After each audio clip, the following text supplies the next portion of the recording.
Hello, good evening, and welcome to the Sunday night breakdown. Daniel Rutledge and Dave Forrester for the last time this season with you on a Sunday night. I've just hot-footed it back from the Morningside Arena. It's the end of year, so I've brought myself a beer to sit here and do it. I'll be disappointed if you haven't got some champagne somewhere, Dave. I think Darius has probably drank it all. He probably has. No. Here's me been trying to retain a commendable neutrality through the whole season, and you blow it out the water with a comment like that, eh? Shocking. It's disgraceful. Celebrating London's win in the WBBL final is what I meant. Oh, absolutely. Yeah. So let's go. We've got two finals to get through. Let's start with the WBBL final. Do them chronologically. London Lions 93, Newcastle Eagles 71. A first playoff final victory in the WBBL era for Mark Clark. First one for the Lions as a club, and really this one started as it meant to go on with Beckford Norton playing really well both ends of the floor, helped their team out to an 8-0 run. They got up 5 and were looking pretty good in the early stages. Yeah, I mean they had a game plan, didn't they? Quite clearly, and they had the bodies and the athleticism that probably Newcastle didn't have. To start with, I think the 5 that have been playing for Newcastle so consistently, their defense really held up early. The first quarter was quite low scoring. The Rodriguez in the middle in particular, was really helping block things up. Kept out of foul trouble as well. Kept out of foul trouble, and some of the London shots didn't, Cassie Breen didn't get going early, and they didn't make many shots early. So that kind of kept the game in kind of the ambit where you would want it to be, because Newcastle weren't really making any shots either. What I think Newcastle struggled with was clearly the lack of the bench, and Chukwuetu, who was on the bench, hadn't played for 3 weeks or 4 weeks. So it's virtually impossible to come into a championship game when you haven't played for that period of time, and the players are used to playing in a rhythm with the others. But I thought, Beckford Norton was incredible. Let's be fair. I mean, it wasn't just that the relentlessness with which she played defense. Her jumper looks smooth, and it wasn't. It was a pull-up jumper, and her foul shots were hitting the back of the rim and going down. They weren't bobbling in. She looked like she was just absolutely in the zone. Now, I don't know enough I haven't watched her play enough to know if that's a regular level of offensive efficiency, but she looked like she had kind of a 3-level game and the athleticism to play at a higher level. That said, Garel was pretty good too. Yeah.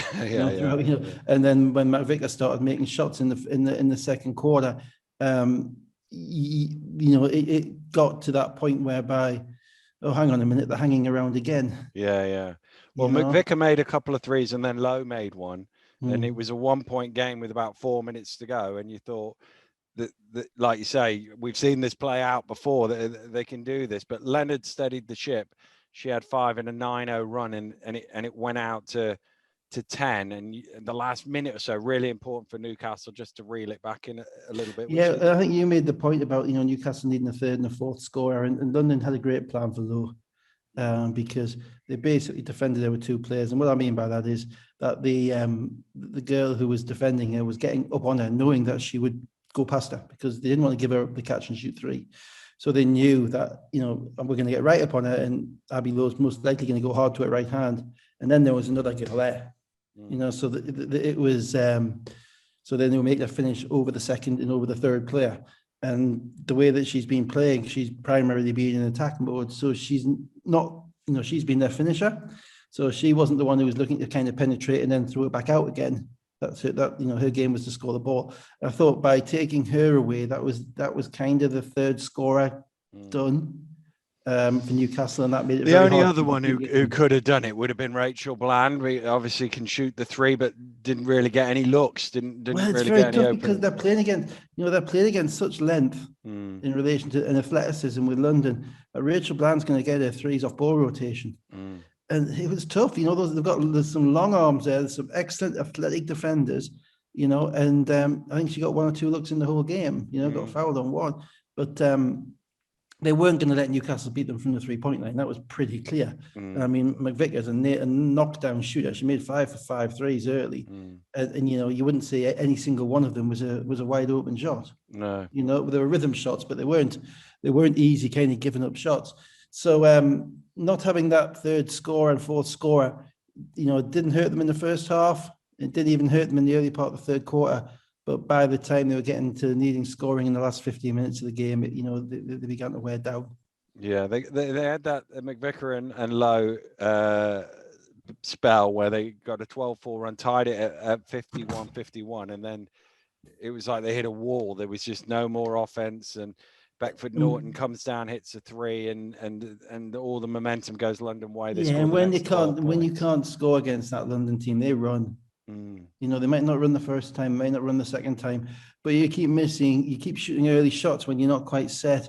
They're going the other way because Leonard is just a fantastic ball distributing, fast break, orchestrating point guard. And that kind of hurt them. But the final thing about this all is, you know, is one which, you know, we can't know, offensive rebounding. I mean, Newcastle were just destroyed on the offensive glass, and it's tough to say. It wasn't that they weren't in there. Yeah. They were in there, they were competing. There was no time you thought, oh, they're not bothering rebounding. They're all in there scrapping and fighting and competing, but they just didn't have the size or the length. No. You know, and the actual run came in the third quarter when Rodriguez went out. Yeah. She went out for about 2.5 minutes in the middle of the third quarter. And they just, I'll not say they fell apart, but basically they didn't have anything to fall back on defensively to keep the game close when they weren't able to make shots. And then the fourth quarter was a little bit of a procession, albeit obviously one which was enlivened by the traditional Routledge search for the triple-double. Well, yeah, that was the thing. We were gonna go. I thought we were gonna miss out on the triple-double, but then the last shot just bounced into Kennedy Leonard's hands. Karma. Well, look, it's in the record books, you know, and you don't like to see somebody finish one step short because it's a totalitarian thing, isn't it? It is a reasons. It is. So, although as a commentator, you try and nail the end of the thing. Here are the champions, and with 2 seconds to go, she gets a triple-double. You're like, whoa, triple-double. Oh yeah, they've won as well, by the way, sort of thing. I think we knew. I think that, to be fair to you, I think that we knew that they'd won a little bit earlier than that. I mean, it's still, they had a better game plan, I think, than the other two teams to compete, to take away the things that they had to take away with Newcastle. You know, they couldn't take away Gorel's scoring, and McVicker is too good a shooter not to score the ball. But as I say, they ganged up on Low, and they were able to score points in transition, which the other two, Leicester and Sevenoaks, struggled to do. Overall, I mean, for Newcastle, it's a remarkable achievement with the players that they had to get to where they got to, because, you know, they lost 2 high-level players mid-season, going back to Europe. They lost another of their guards to go back to Australia about 4 weeks ago, and to kind of even be tied in the game after 25 minutes is a feather in their cap. But you know, ultimately we remember the winners, and London, you know, thoroughly deserved to win. And you know, what really impressed me was Beckford Norton and the fact that she was so ready. You know, we've all been in finals. You know, I mean, you know, they got a great shooter there, Cassie Breeden, and she was like 2 of 12 or 2 of 13. Yeah. You know, Shanice Beckford Norton is not just ready to run around and make plays with energy. She's ready to step up and make shots and make smart plays and make it, you know, and just it looked like she was playing in the park, basically. Yeah. And that type of temperament is not, it's not the physical skills, which, you know, the manifestation of those guys we'll see in practice all the time, is the temperament to do that in that type of game where, you know, you're on Sky, they're on Sky, they've only probably been on Sky a couple of times, once for the other final, and everybody's watching, and, you know, everyone's on Twitter and all of that stuff. And, you know, to come up with a game like that and to play in the controlled but aggressive way that she did was great. You know, 30 be points. a step forward. Yeah, 30 points, 8 rebounds, 4 assists, 3 steals, countless other deflections and things, just knocking it loose. And MVP and MVP against somebody who had a triple double, which shows you how well she played. Yeah, in all seriousness, you know, I mean, we have to be looking at developing our national team, you know, through our league system if we can. Probably even more so for the women than the men. And because there are less places for women to play abroad, in effect, than there are for men. You know, men are going to disappear off. So it's incumbent on us as a kind of a country, as a federation, as a league, whatever you want to call it, to put those kind of opportunities in place. And there's playing a game, you know, in the middle of January in a decrepit sports centre, and you know, against a mediocre team and putting up 30-8, right? That's fine, but you do it in a cup final. You know, that is developing a player. A player is developing before our eyes, because she's not just demonstrating the ability to do it, she's also demonstrating the mental fortitude to perform on that stage. And, you know, hopefully going forward, you know, if we can get more resources and, you know, publicity into the WBBL, and there's no reason why we can't start having, you know, other players who've come through the production line in the various places where, you know, they are churning out players before they go to America, and getting them back. And just like Abby Lowe came back and, you know, was a shining shooting star in the playoffs, and, you know, Holly Winterburn came back, you know, and developing a cadre of, is that a word, cadre? So whatever. It is a cadre of players kind of in that age bracket, who are going up against each other, and who can raise each other's level to the point whereby they can be playing regularly for GB, but not just put on the end of the bench for GB, but be producing for GB. And ultimately, we have to be aware that there are two ways of developing the women's game, and one is obviously at the club level, and that's a drip, drip, drip. That's going to be at a slow. We all know how hard it is to develop the men's game in this country, to drip, drip, drip. It's a slow feed. But the other way is developing the national team. You know, that's a lot quicker, because that hits the public consciousness a hell of a lot quicker than the BBL does and the WBBL does. And with the women's, because the women are in a situation whereby, you know, they ain't that far away from really significant international accomplishments, have demonstrated that. If we can find those extra 2 or 3 players and bring them through the WBBL to the point whereby they are legitimate international starting 5 players, then that can only help everybody. Beckford Norton also tied the playoff final record with 30 points alongside Helen Naylor, who was holding it on her own and now holds it with Beckford Norton and Ali Gorell, who got 30 points, 9 rebounds and 5 assists. Certainly the best Ali G at basketball. You've lined that one up, didn't you? I thought about it about halfway through the third quarter. It just came to me. Thought I'd do a bit of in it. Oh yeah, Kasha. Anyway, sorry, moving on. Let's move on to the men's version of London Lions against Newcastle Eagles. And this one a lot closer in the end, 66-68. The Eagles prevailed, although it didn't look like that through the first 3 minutes of the game when Parker was going nuts. He scored 10 points and the Lions led 13-2 after 3 minutes and 15 seconds. Yeah. Well, the first thing is what we've said for weeks. You know, London's starting 5 is very good because of the balance that they have, and because I think, and this is obviously without Robinson, they plugged Spencer in like we thought they would, but primarily I think because they've played together more than any other combination for that London team. You know, they play the minutes at the beginning of the first and the beginning of the third, and often come back at the end of the quarter, end of the halves and the fourth quarter as well. So they've had the ability and the time to build up a degree of comfortability, whatever, with them.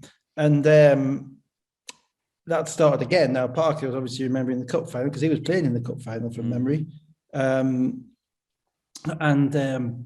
Also Newcastle's defense, and in fact Newcastle's energy level in the first quarter was abysmal. Must be quite, that's probably a little bit kind, to be honest. Well, it's not. That's not about. My first Gordon was just detached from the game. Yeah, he was. I didn't get it. I couldn't work it out. The first, I think the second play of the game, Parker steps out to the wing and hits a wide open 3, and Gordon stood in the paint.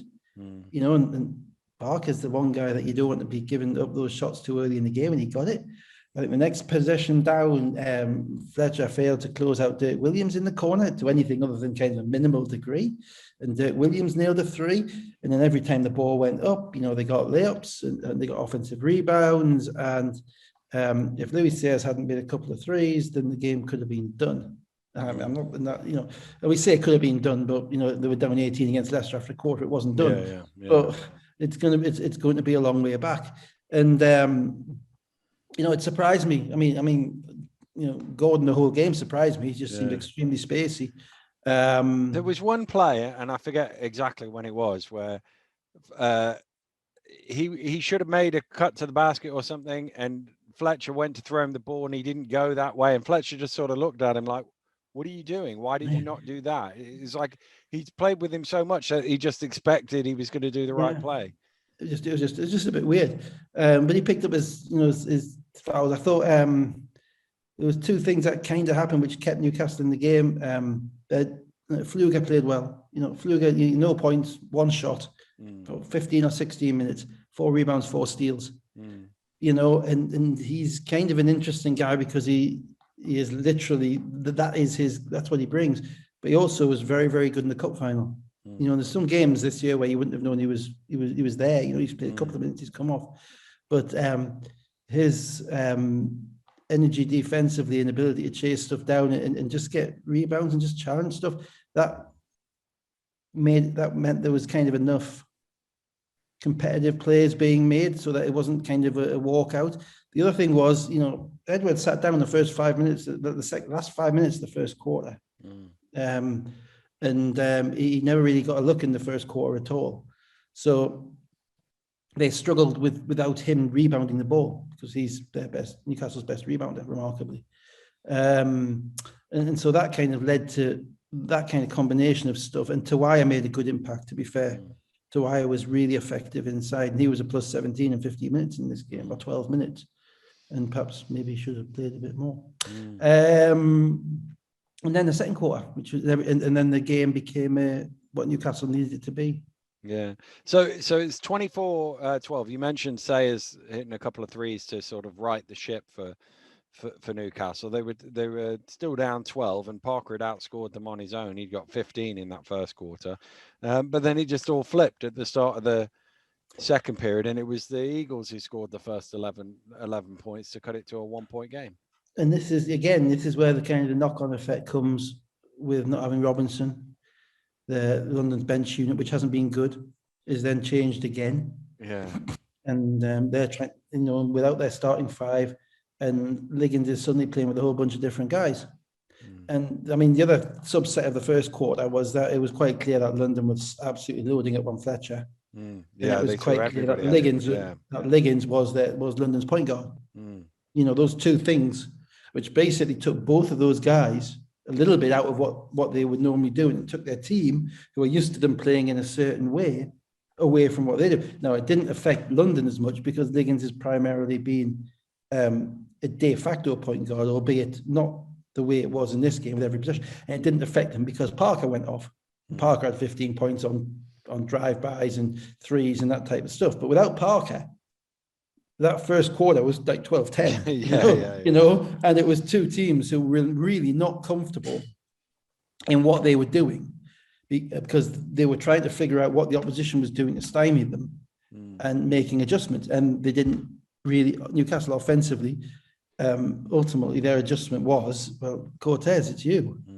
If Ramon's got 2 guys on him and another guy lined up behind him and he can't, 3 more guys in the middle who are going to take away his pocket pass and all of that stuff, then the ball's going to have to go to the other side of the floor where there's a little bit more space, and you're going to have to make some plays. But London's offer, London didn't score until I think Josh Ward-Hibbert made a 3. Yeah. Within about 5 minutes, in the first 5 minutes of the second quarter, and you look at that team and you think, how can that team be, scoreless for that period of time? With the guys who've got on court. Now Liggins played the full 40, so he's on court the whole time. Dirk Williams in foul trouble, major loss for them. Actually the biggest play that Gordon made in the whole game was taking that charge at half court. For his second, for Dirk Williams' second foul. That's a game-changing play. and he never got into a rhythm. So then you're left with kind of DeAndre in the bench, and you had Josh Ward-Hibbert came in, you had Tuai came in, Ikenwin played a couple of minutes, Daniel Kodo, and Kevin Ware.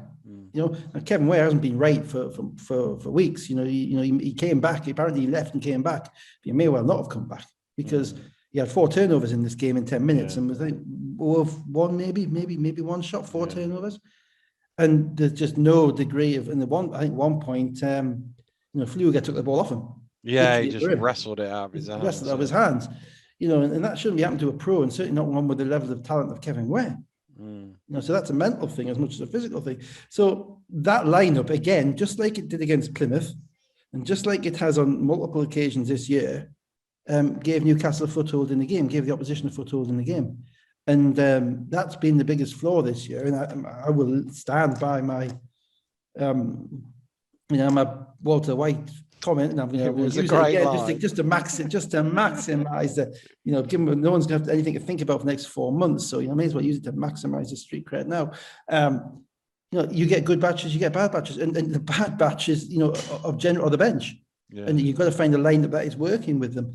And towards the end of the season, London have not found that, and to the point whereby if you take Justin, Liggins, and Dirk Williams out of the team, and in that game for a lot of time there's only one of those guys playing. You take those 3 out, then you're looking at a slightly better than mid-level BBL team.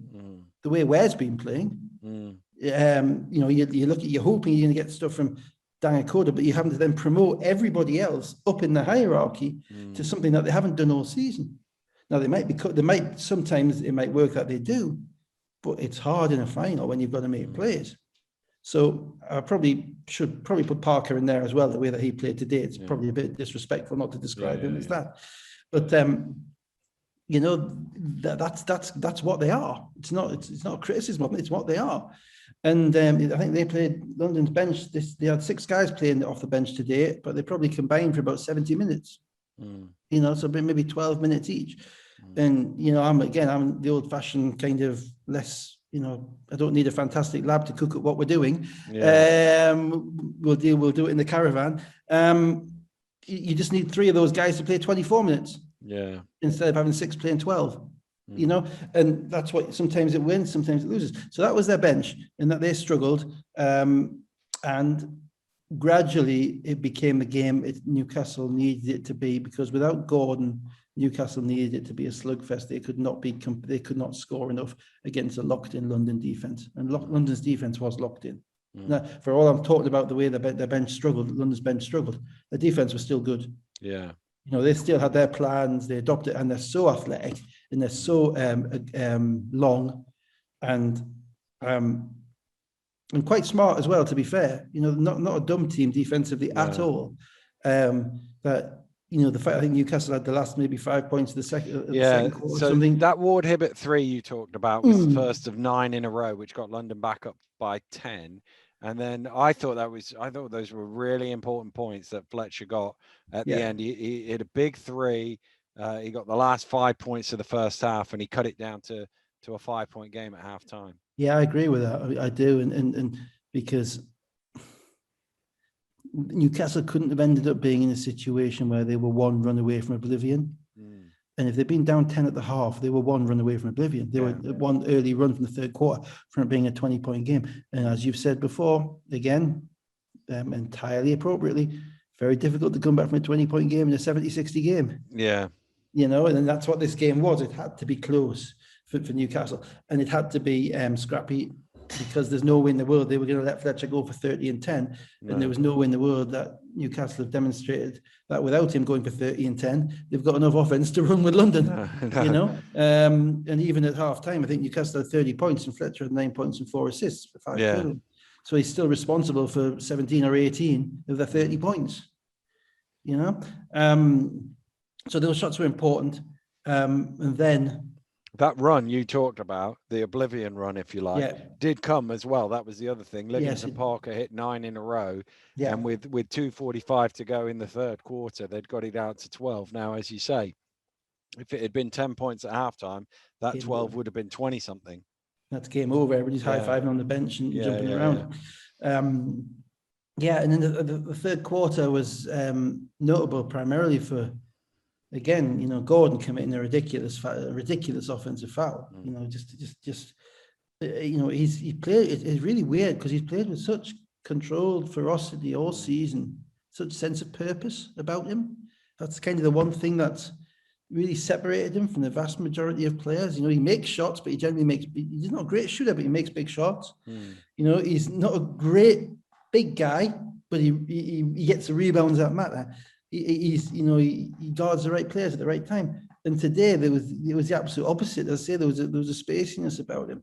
Even in his eyes when he got his fourth foul, there was nothing there, And so at that point, you really fear for Newcastle, because their play without Gordon this year is kind of varied between mediocre and abominable.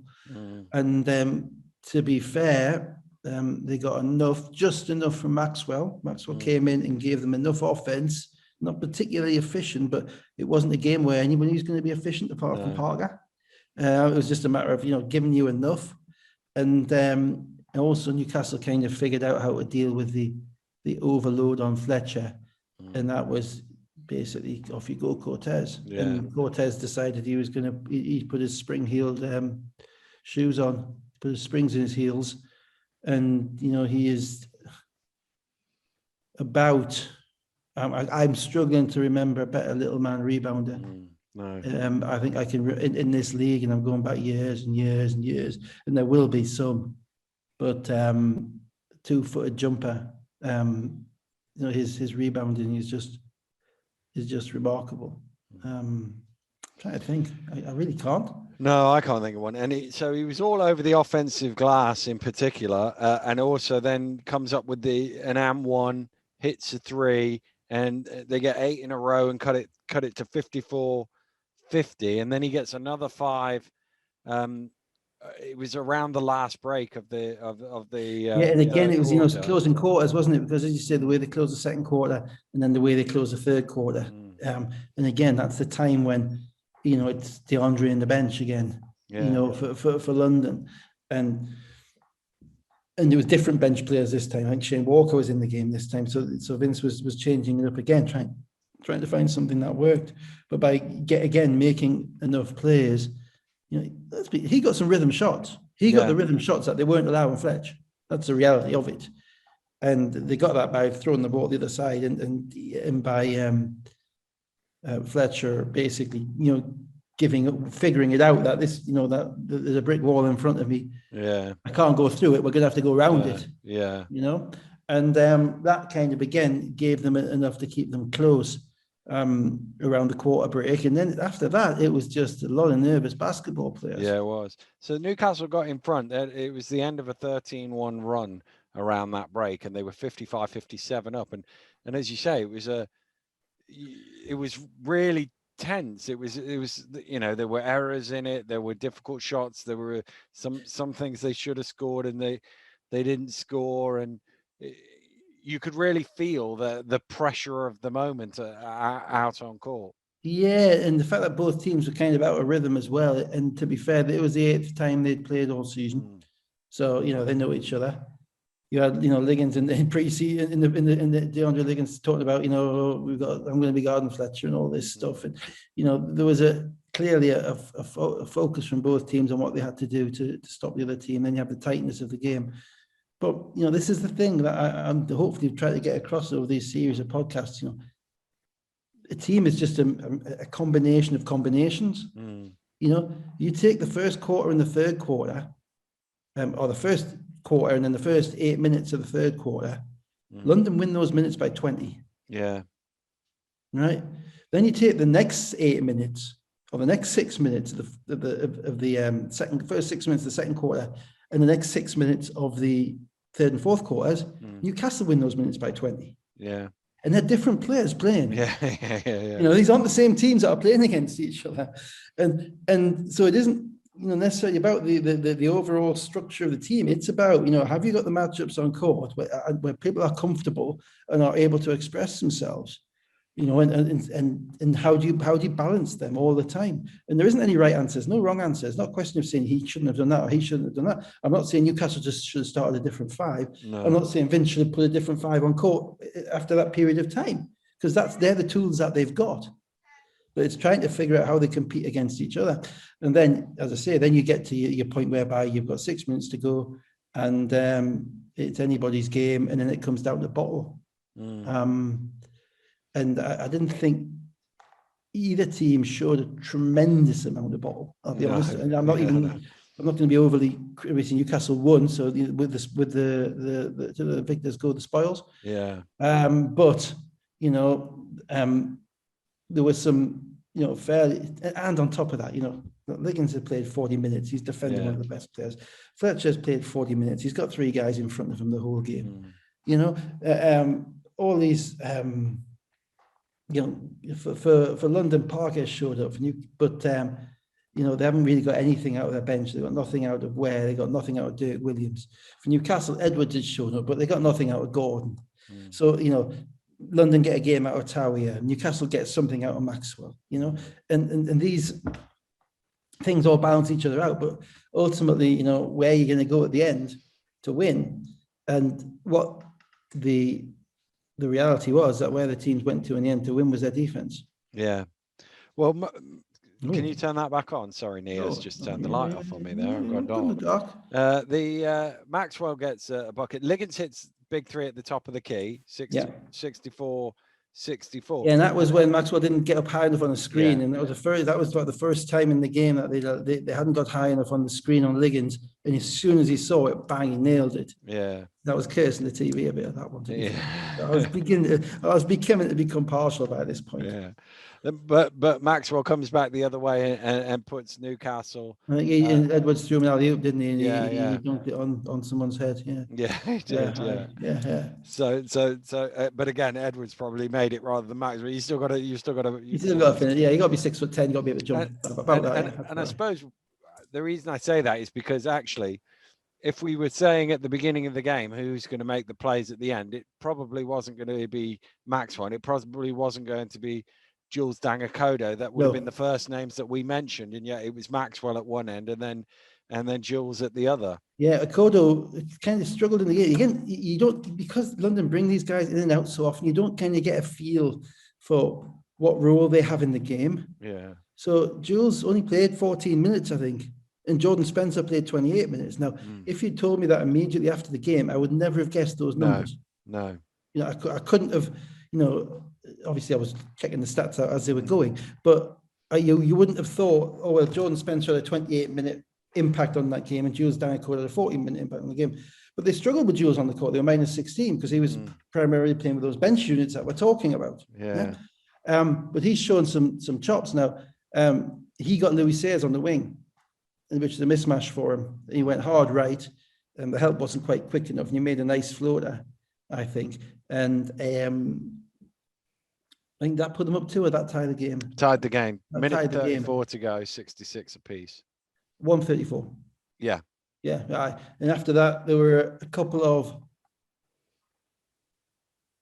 stops. Am I right? Yeah, it was a scrappy bit, and you were thinking nobody's gonna score here, and then you had that weird situation of London didn't score but committed a foul on the rebound. I think it was 40 seconds to go or something, and that meant 2 free throws at the other end, and you were sort of thinking, who was Edwards? Edwards made the 2 free throws. Edwards made the 2 free. That's right. It was 2 foul shots that Edwards made, and then they defend Edwards. Edwards was defending Liggins all day as well. We talk about his numbers, but he defended Liggins basically most of the game, and I think he forced Liggins into like an 18-footer, and it went rimmed off, and Maxwell got fouled by Ali Hodzic from memory. Yeah. Maxwell never looked like he had any chance of making those shots. No. Just the look in his eyes didn't fill one with any particular confidence. And then they came back down. Newcastle did a good job of keeping them off the 3-point line. And I didn't see the play back because again, once you get into the finals, you don't start. You do all these replays during the game, getting in the way. But when you get to the last 2 minutes, you don't replay anything. And I didn't record it because I couldn't be. I can't be watching it again. I've watched enough basketball. So from memory, they missed a layup, and then Parker missed a putback. I'm not sure who missed the layup. Was it Angakodo? I think it was. Yeah.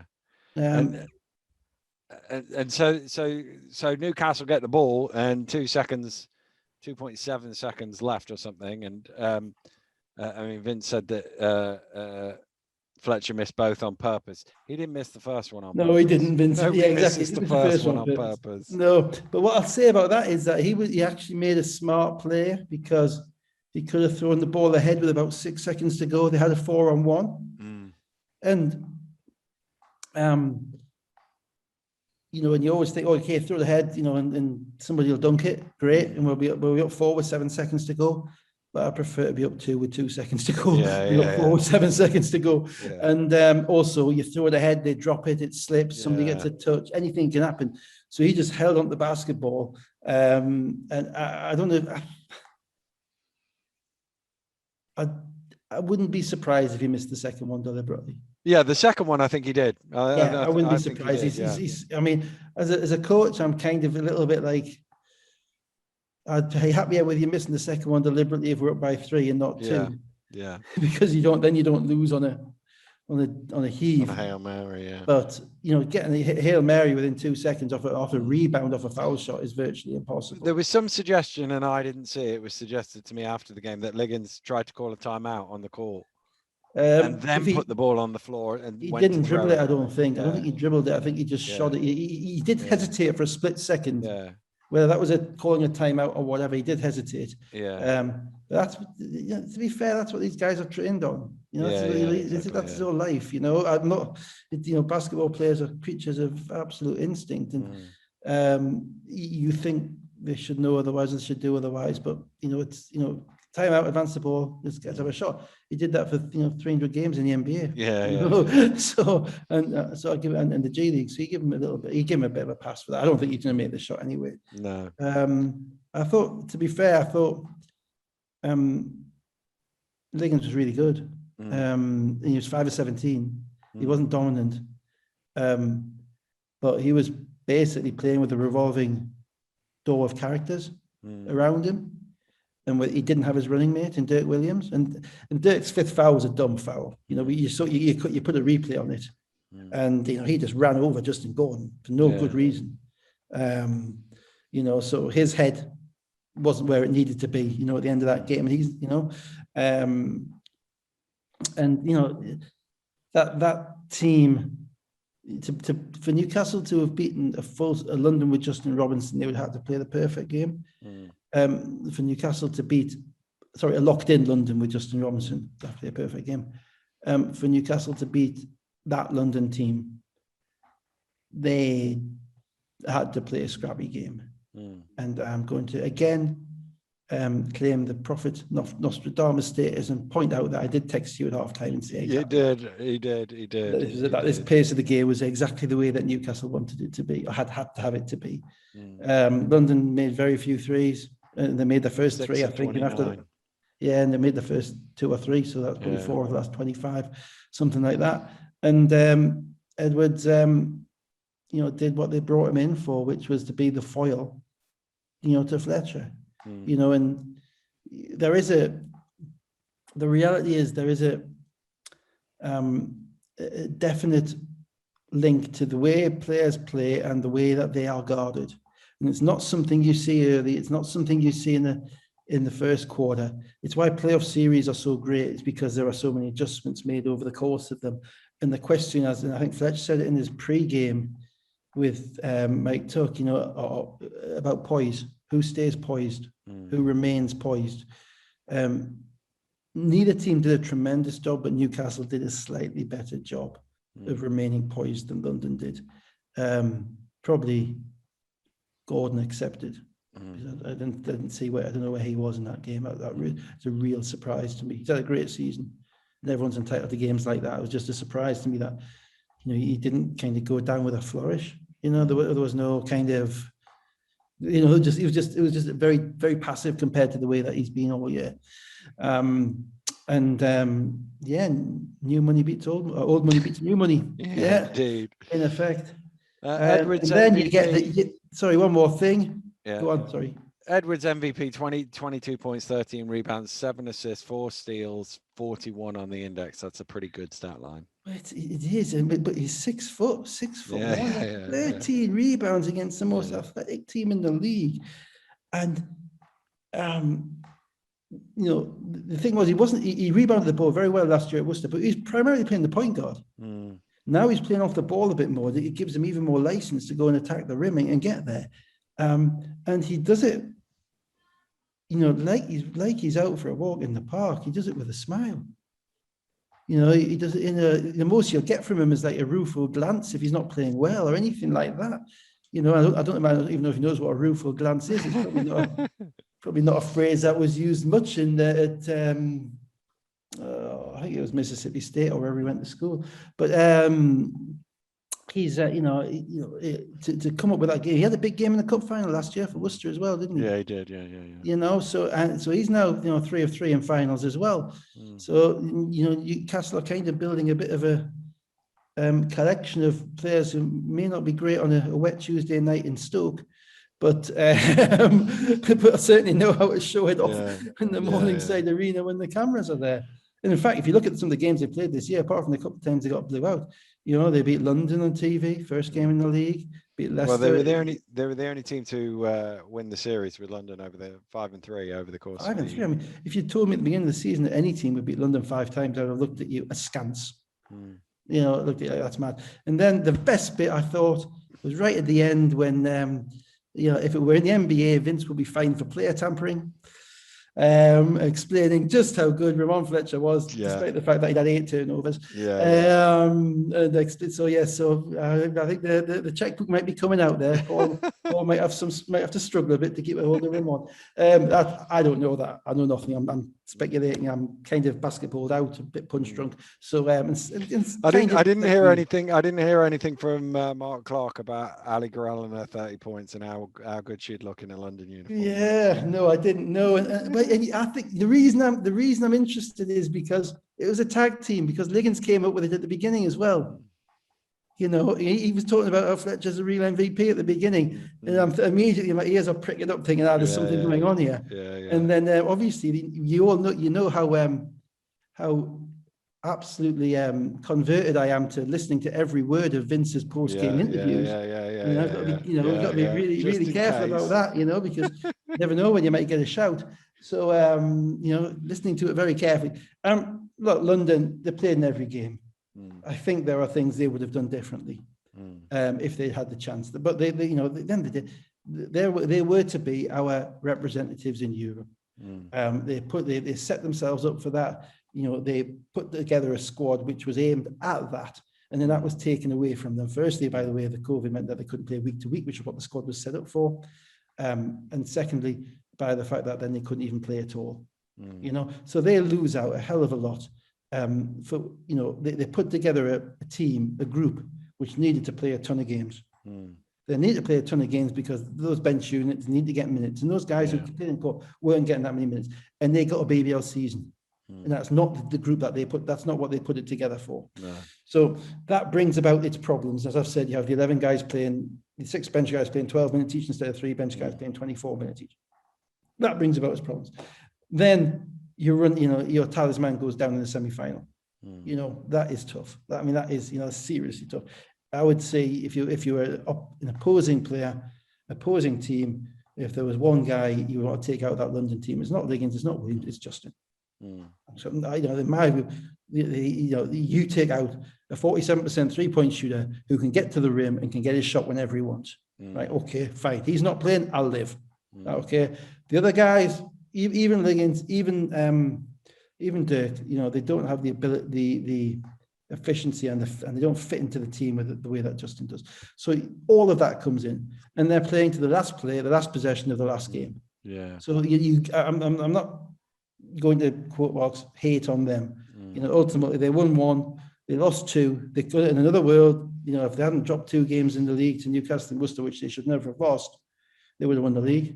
Yeah. And woulda, shoulda, coulda, I suppose. Yeah. But I hope that going forward, firstly, I hope for the sake of the hospitality industry in Newcastle that the money is still there. Yeah. Because, when the bars are open, 5 Yeah. or 6 trips up to the Malmaison, there's a lot of bars in the quayside that I could do with some of that, some of DeAndre Liggins dosh.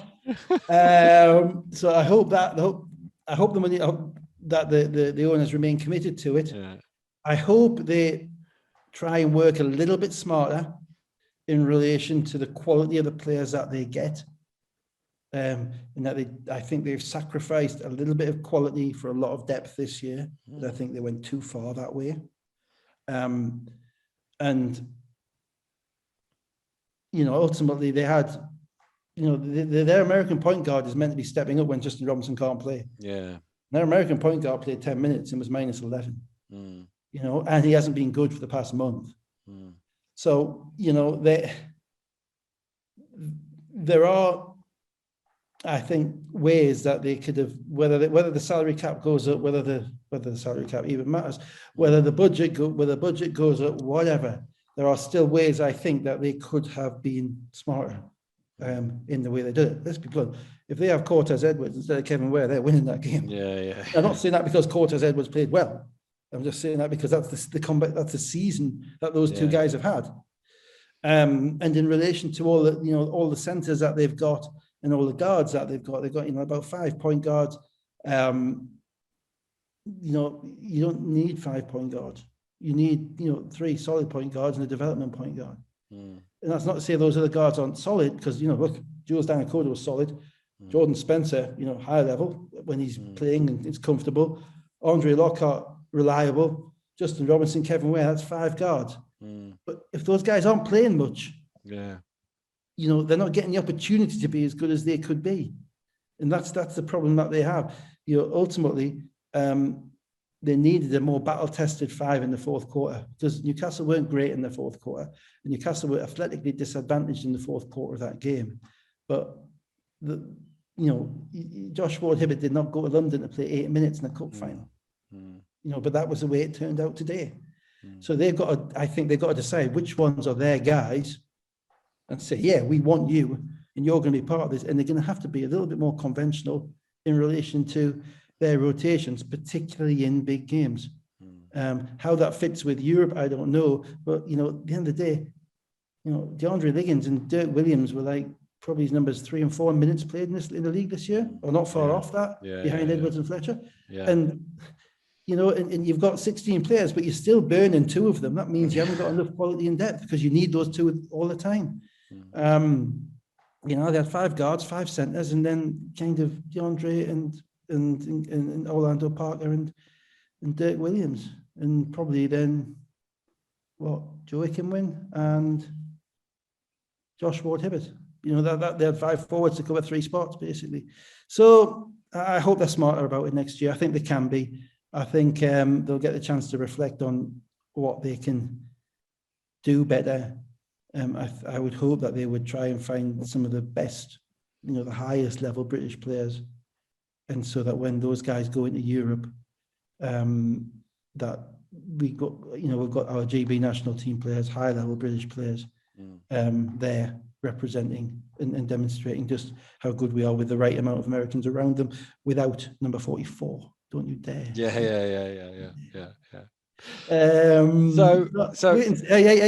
buddy.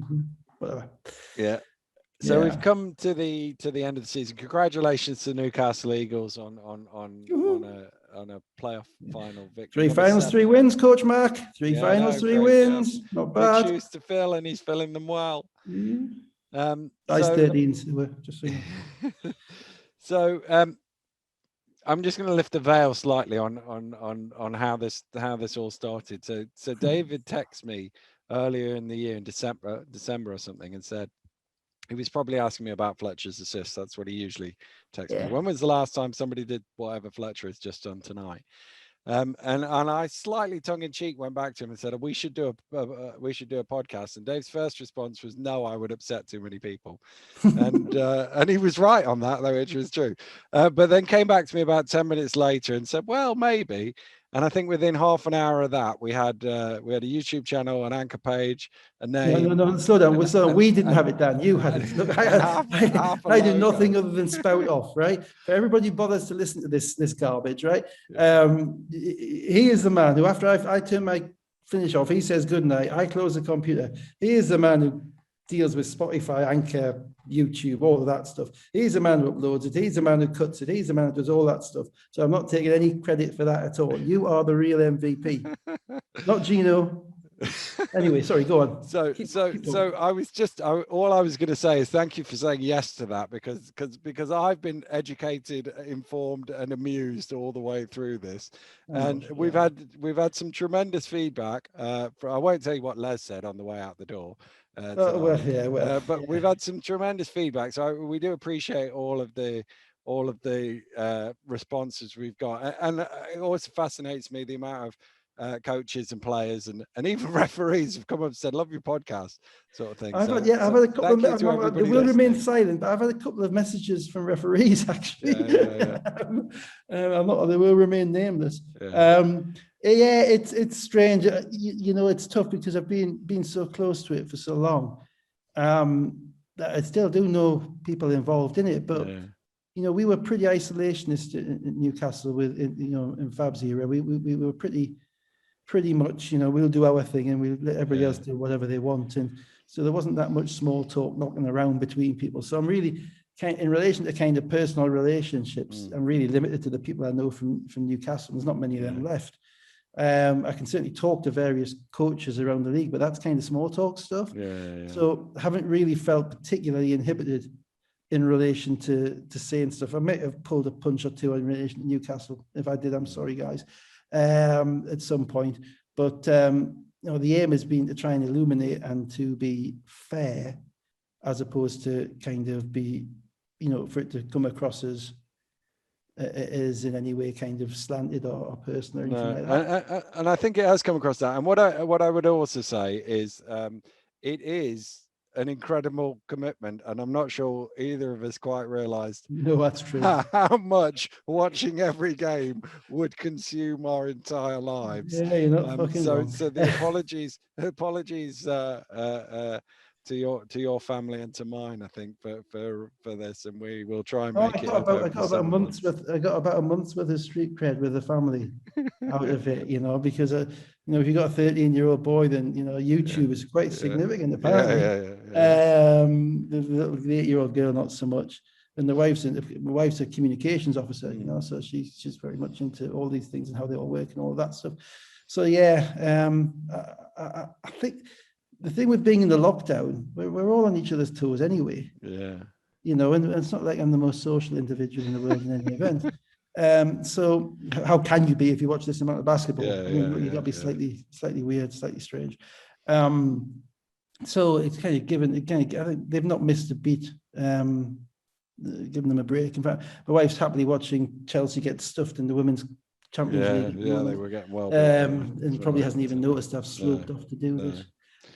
But no, it's been. I have actually enjoyed kind of just communicating the type of stuff that we used to talk about, amongst ourselves as coaches around the league, because there's an ecosystem around the league of stuff that happens, and what the fans kind of probably don't understand is that it's all, people know things about 4 weeks before the fans do.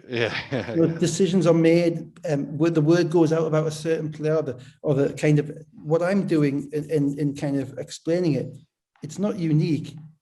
It's what every team in the league does. They look around at stuff and they try and figure out where the other teams are at. You have to know yourself. You have to know your competition. So, kind of being in a position whereby we can. You're allowed to say it out loud now. Yeah, without to say it out loud. Yeah, basically, yeah. Because the other thing is, when you're involved with a team, obviously, information is gold dust. Information is valuable. So the last thing you want to be doing is communicating this stuff to your opponents. And finally, for all the coaches to whom I've given bulletin board material, I expect a check in the post. So, if I've suggested one of your players perhaps isn't quite cutting the mustard and he turns out and drops 30 the next week, I mean, maybe I'm overestimating the amount of cut through that we get. But yeah, I hope it's been illuminating. Well, on that note, I think we will leave it. Couldn't even answer that in less than 10 minutes. We'll leave it there for the season. Once again, thank you everybody who's listened, and even more so the people who've chosen to watch it. I don't know why, but thank you very much for all of that. Dave and I will take a lie down, and well, who knows? Maybe we'll we may have to. I mean, just a thought. There's going to be some. I mean, the league has the future of this podcast in its hands, really, because if we're not either free to air or YouTubing or BBL playing all the games next year, then it might be the shortest. Well, there is that. The shortest kind of shooting star of a podcast you've ever seen. If indeed it is shooting, it's probably more kind of skimming. So come on, BBL, let's make sure we can all watch all the games next year, please. Just so I can put the final nail into the coffin of my marriage. Well, if we have flamed out, we've flamed out well on that, I think.